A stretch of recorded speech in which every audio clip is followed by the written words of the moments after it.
Watch the bottom line. أعوذ بالله من الشیطان الرجیم پناہ مانگتا ہوں میں اللہ کی شیطان مردود سے۔ بسم اللہ الرحمن الرحیم شروع اللہ کے نام سے جو بڑا مہربان نہایت رحم والا ہے۔ The bottom line کے ناظرین کرام السلام علیکم۔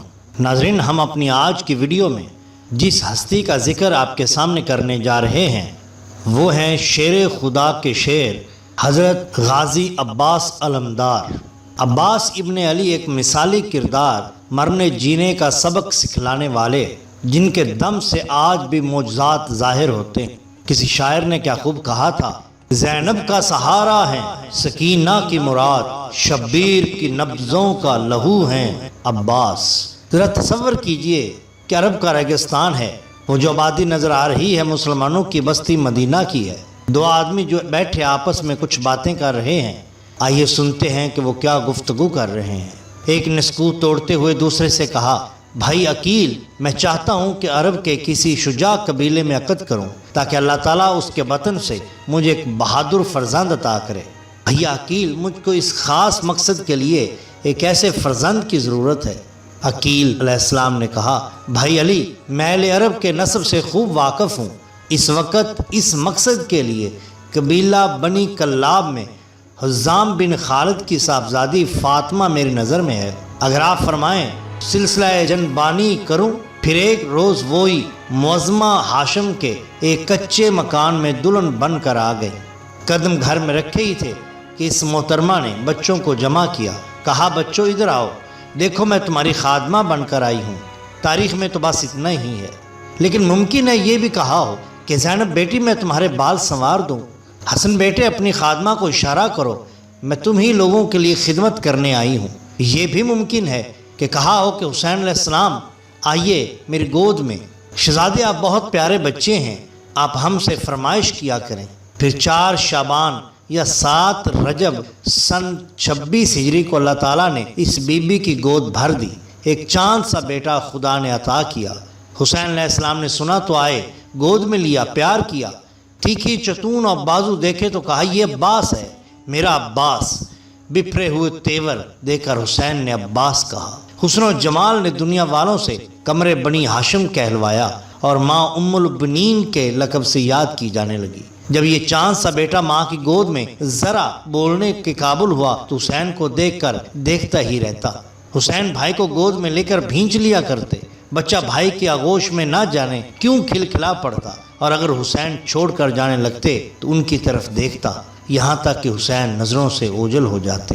ایک موقع پر لوگوں نے دیکھا کہ مکہ معظمہ میں رسول کریم صلی اللہ علیہ وسلم کے معزز اور معروف صحابی حضرت ابو ذر غفاری خانہ کعبہ کا دروازہ پکڑے کھڑے ہیں، لوگوں کا ہجوم ہے، پرشوق نگاہیں ان کی طرف لگی ہوئی ہیں، لوگ ان کی تقریر دل پذیر سننے کے مشتاق ہیں، اور وہ لوگوں کو متوجہ کر کے فرما رہے تھے، اے لوگو، جو شخص مجھے جانتا ہے سو جانتا ہے، جو شخص مجھے نہیں جانتا میں اس کو اطلاع دیتا ہوں کہ میں ابو ذر ہوں۔ میں نے رسول کریم صلی اللہ علیہ وسلم کو فرماتے ہوئے سنا کہ میرے اہل بیت کی مثال کشتی نوح کی ہے، جو شخص اس پر سوار ہو گیا اس نے نجات پائی، اور جس نے منہ موڑا وہ غرق ہو گیا۔ اس کے علاوہ ابن عباس اور عبداللہ بن زبیر وغیرہ نے بھی اس حدیث کو روایت کیا ہے۔ حال ہی میں مولانا محمد شفیع اکاڑوی سنی حنفی نے 2 جلدیں تالیف فرمائی ہیں کہ نام ہی ان کتب کا ہے سفینہ نوح، اور وہ دونوں جلدیں اسی حدیث پر مشتمل ہیں۔ حضرت غازی عباس علمدار نے ساری زندگی حضرت حسنین کریمین کے خادم بن کر گزاری۔ واقعہ کربلا میں وفا کی وہ مثال دکھائی کہ آج بھی تاریخ میں اس کی مثال نہیں ملتی۔ جب کفار نے اولاد علی پر پانی بند کر دیا تو حضرت عباس علمدار حضرت سکینہ کا مشکیزہ لے کر بچوں کے لیے پانی لینے نکلے۔ پانی کی طرف گئے، پھر واپس نہیں آئے، واپس آئی تو آپ کی ناش مبارک آئی۔ ناظرین اکرام، ہم اپنی اس ویڈیو میں یہ بھی بتائیں گے کہ وہ شخص، وہ لعین جس نے حضرت عباس علمدار کے بازوؤں کو شہید کیا، اس کا انجام کیا ہوا۔ زندہ دل شیر جری روئے وفا ہیں عباس، ہر گھڑی شمع امامت کے فدا ہیں عباس، مرتے دم تک رہے پروانہ صفت شاہ پر نثار، تقویت تھی بھرے گھر کو کہ ابھی ہیں عباس۔ ناظرین اکرام، علامہ احسان تہرانی لکھتے ہیں کہ عبداللہ راہوازی کا بیان ہے کہ میں ایک دن بازار میں جا رہا تھا کہ میری نظر ایک ایسے شخص پر پڑی کہ جس کا چہرہ متغیر تھا، جو مکروہ صورت تھا، زبان خشک منہ سے باہر نکلی ہوئی تھی، وہ عصا کے سہارے راستہ چل رہا تھا اور بھیک مانگتا پھرتا تھا۔ میں نے جو ہی اس حال میں دیکھا میرا بدن لرز اٹھا، میں اس کے قریب گیا اور اس سے پوچھا تو کہاں کا رہنے والا ہے اور کس قبیلے سے تیرا تعلق ہے؟ اس نے میری طرف توجہ کیے بغیر اپنی راہ لی۔ میں نے اسے قسم دے کر پوچھا کہ تو اپنا حال بتا کہ تیری شکل اتنی مکروہ کس طرح ہو گئی کہ جس کو دیکھ کر کراہت آتی ہے اور خوف آتا ہے؟ اس نے کہا بھائی میرا حال نہ پوچھو اور مجھے میرے حال پر چھوڑ دو۔ میں نے کہا ہرگز نہیں، میں نہیں مانوں گا جب تک کہ تو مجھ کو اپنے حال سے آگاہ نہیں کرے گا۔ اس نے کہا اگر تم نہیں مانتے تو پھر پہلے مجھے کچھ کھلاؤ، کیونکہ بھوک کی شدت سے میرا حال بہت برا ہو رہا ہے۔ میں نہ تو بول سکتا ہوں اور نہ کہہ سکنے کی ہمت ہے۔ کھانا کھانے کے بعد اپنی غم آفرین داستان تمہیں سناؤں گا۔ میں اسے اپنے گھر لے گیا اور خوب اچھی طرح اس کی شکم سیری کرائی۔ جب اسے سکون ہوا تو اس نے اپنی داستان بیان کرنا شروع کی۔ اس نے مجھ سے دریافت کیا کہ کیا تم عمر ابن سعد ملعون ازلی کو جانتے ہو؟ میں نے کہا جانتا ہوں۔ پھر میں نے اس سے کہا تیرا اس ملعون ازلی سے کیا واسطہ؟ اس نے کہا واقعہ کربلا میں اس کا علم بردار تھا، میرا نام ہے اسحاق بن ہویا۔ اس کے کہنے پر اس کے منہ سے تارکول کی بو آنے لگی۔ پھر وہ کہنے لگا ریزم گاہ کربلا میں عمر بن سعد نے مجھے نہر فرات پر تعینات کیا تھا اور مجھے حکم دیا تھا کہ امام حسین علیہ السلام کے لشکر میں کسی صورت سے بھی پانی نہ پہنچنے دیا جائے۔ چنانچہ میں اس کے حکم کی تعمیل میں ہمہ تن متوجہ ہو گیا اور شب و روز پوری بیداری کے ساتھ امام حسین تک پانی پہنچانے کو روکتا رہا، حتیٰ کہ میں نے اپنے لشکر والوں تک کو نہر فرات پر بلا اجازت جانے سے روک دیا، کیونکہ مجھے شبہ تھا کہ کہیں ہم میں سے کوئی خفیہ طور پر امام حسین علیہ السلام تک پانی نہ پہنچا دے۔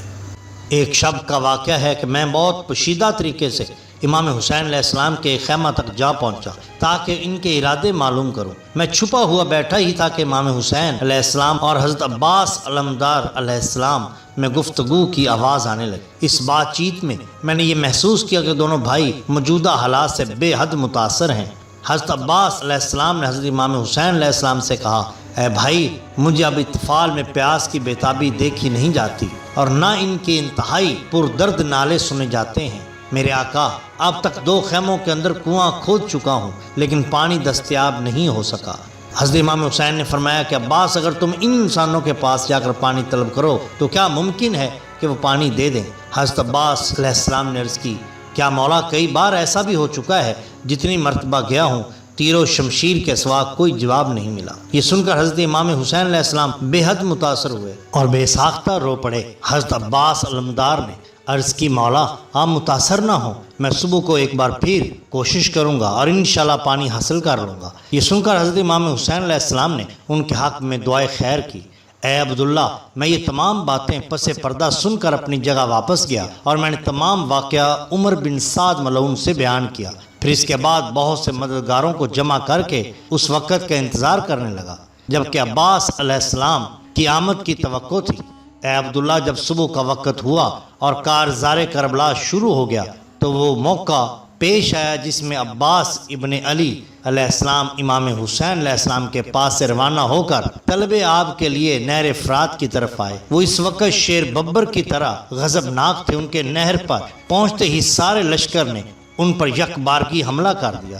تیر بارانی کرنے والوں نے تیر برسائے، نیزہ مارنے کی صحیح کرتے رہے۔ اے عبداللہ، حضرت عباس ابن علی پر اس قدر تیر مارے گئے کہ ان کا بدن سیاہی کی مانند ہو گیا اور جسم پر ان کے تیر ہی تیر نظر آنے لگے، مگر وہ بلا کے بہادر تھے۔ انہوں نے اپنی ہمت پست نہیں ہونے دی اور وہ برابر آگے بڑھتے رہے یہاں تک کہ لشکر کو درم برم کر کے نہر فرات پر جا پہنچے اور انہوں نے اپنے گھوڑے کو نہر فرات میں ڈال دیا اور چلو میں پانی لیا اور لشکر کی طرف کر کے دکھایا کہ اے فوج یزید ملعون، دیکھو تمہارے گہرے پیرے کے باوجود پانی ہماری مٹھی میں ہے، لیکن ہم اس کو اس وقت تک نہیں پئیں گے جب تک کہ میرے آقا حسین علیہ السلام اور ان کے بچے نہ پی لیں۔ اور پانی کو دشمن کی طرف اچھال دیا۔ میں نے اس وقت پوری صحیح کی کہ عباس علیہ السلام پانی نہ پی سکیں۔ میں نے لشکریوں کو حکم دیا کہ آپ پوری توجہ سے کام کرو، دیکھو اگر عباس علیہ السلام نے پانی پی لیا تو پھر ان سے کوئی بھی مقابلہ کسی صورت نہیں کرے گا۔ چنانچہ میرے لشکر نے پوری توجہ دی اور ان پر حملہ شروع کر دیا۔ وہ مشکیزے کو نہر سے بھر کر برآمد ہوئے اور حملوں کا جواب دینے لگے۔ اے عبداللہ، وہ اس بہادری سے لڑے کہ ہم سب حیران تھے۔ لشکر چاروں طرف سے حملہ کر رہا تھا اور وہ سب کا جواب دے رہے تھے، یہاں تک ہمارے لشکر کے ایک شخص نے جو کہ ایک جگہ چھپا بیٹھا تھا ایک ایسا وار کیا کہ حضرت عباس علیہ السلام کا داہنا ہاتھ کٹ گیا اور زمین پر گر پڑا۔ اس وقت انہوں نے بڑی پھرتی کے ساتھ مشق اور علم کو بائیں ہاتھ سے سنبھالا اور جنگ کو جاری رکھا اور پوری بہادری کے ساتھ کثیر افراد کو موت کے گھاٹ اتارا۔ اے عبداللہ، ہماری تمام تر صحیح اب یہ تھی کہ پانی خیمہ حسین میں پہنچنے نہ پائے، چنانچہ ہم سب اسی کوشش میں پوری طاقت کے ساتھ لگ گئے۔ ناگہاں مجھے موقع مل گیا اور میں نے ان کے قریب جا پہنچا اور نیزے کا ایسا وار کیا کہ مشکیزہ چھید گیا۔ اب میں اس مقام سے دور جانا چاہتا تھا کہ حضرت عباس علیہ السلام نے مجھ پر حملہ کر دیا۔ میں نے اس کے جواب میں ایک ایسا وار کیا کہ ان کا بایاں ہاتھ کٹ گیا اور ایک شخص نے بڑھ کر گرز آہنی سے ان کے سر کو شگافتہ کر دیا۔ دریں اثنا وہ گھوڑے سے زمین کی طرف چلے اور انہوں نے امام حسین علیہ السلام کو آواز دی۔ عباس کی آواز سن کر امام حسین علیہ السلام ان کی طرف عقاب کی تیزی کی طرح نہایت سرعت سے پہنچے۔ راستے میں لوگ حائل ہوئے، ان کو شمشیر سے دور کیا اور وہاں پہنچ کر جناب حسین حضرت عباس علمدار کی حالت دیکھ کر بہت روئے۔ اے عبداللہ، انہوں نے حضرت عباس علیہ السلام کو اس حالت میں دیکھا کہ ان کے دونوں ہاتھ جسم جدا ہو چکے ہیں اور ان کا سر پھٹ چکا ہے، بدن ٹکڑے ٹکڑے تھا، صدائے گریا اور نالا بلند ہوئی۔ یہ دیکھ کر آپ کے منہ سے بے اختیار چیخ نکل گئی اور آپ رونے لگے۔ پھر امام علی مقام زمین پر بیٹھ گئے اور انہوں نے اپنے بھائی کا سر اپنے زانوں پر رکھا اور ان کے چہرے کا خون صاف کیا۔ پھر دونوں بھائیوں میں کچھ گفتگو ہوئی۔ حضرت عباس علیہ السلام کی روح پرواز کر گئی تو حضرت امام حسین علیہ السلام اٹھے اور انہوں نے ہمارے لشکر پر بھرپور حملہ کیا اور تہس نہس کر ڈالا۔ ہم لوگوں نے پورا مقابلہ کیا، آخر میں شکست کھا کر ہم لوگ بھاگ نکلے۔ اس کے بعد امام حسین نہر فرات پر گئے۔ ہم نے یہ سوچتے ہوئے کہ کہیں حسین پانی نہ پی لیں، ان کو پکار کر کہا کہ آپ پانی کے پاس ہیں اور لشکر خیمہ گاہ میں گھس گیا۔ یہ سنتے ہی وہ فوراً خیموں کی طرف دوڑے۔ وہاں پہنچ کر محسوس کیا کہ ہمیں فوجی یزید نے دھوکہ دیا۔ عبداللہ حوازی کہتے ہیں کہ میں نے جب اس واقعہ کو سنا تو خون پھڑپھڑانے لگا اور مجھے اس قدر رنج پہنچا کہ میں اپنے قابو سے باہر ہو گیا۔ اس کے بعد میں نے اسے ایک دوسرے مکان میں ٹھہرایا اور کہا کہ تو اس جگہ پر بیٹھ، میں بھی آتا ہوں۔ یہ کہہ کر باہر آیا اور دوسرے دروازے سے اپنی شمشیر لے کر داخل ہوا۔ اس نے جب شمشیر برہنہ میرے ہاتھ میں دیکھی تو کہنے لگا، مہمان کے ساتھ کیا یہ سلوک مناسب ہے؟ میں نے کہا، امام حسین علیہ السلام بھی تو خود نہ گئے تھے، ان کو بھی مہمان ہی تم لوگوں نے بلایا تھا، پھر ان کے ساتھ کیا سلوک کیا؟ کیا وہی مناسب تھا جو تم لوگوں نے کیا؟ انہیں مہمان بنا کر شہید کیا۔ اس کے بعد میں نے کہا، قتل کے علاوہ کوئی اور سزا ممکن ہوتی تو میں تجھے وہی سزا دیتا۔ یہ کہہ کر میں نے تلوار سے اس کا سر اڑا دیا اور اپنے ساتھیوں کی مدد سے اس کی نش نظر آتش کر کے اس کی خاک ہوا میں اڑا۔ ارک شرم میں کیوں کر نہ رہے تر پانی، پھینکا عباس نے چلو میں اٹھا کر پانی۔ محترم ناظرین اکرام، یہ ہماری ویڈیو کا پہلا حصہ ہے۔ اگر آپ کو ہماری یہ کوشش پسند آئی ہو تو لائک کیجئے، سبسکرائب کیجئے ہمارے چینل دا باٹم لائن کو، تاکہ ہم آپ کے لیے جلد از جلد دوسرا حصہ بھی لا سکیں۔ اپنے دوستوں کا، گرد و نواح کے لوگوں کا بہت خیال رکھیے۔ اللہ اور اللہ کے رسول صلی اللہ علیہ وسلم سے بہت محبت کیجئے۔ آپ کا بہت شکریہ۔ اللہ حافظ۔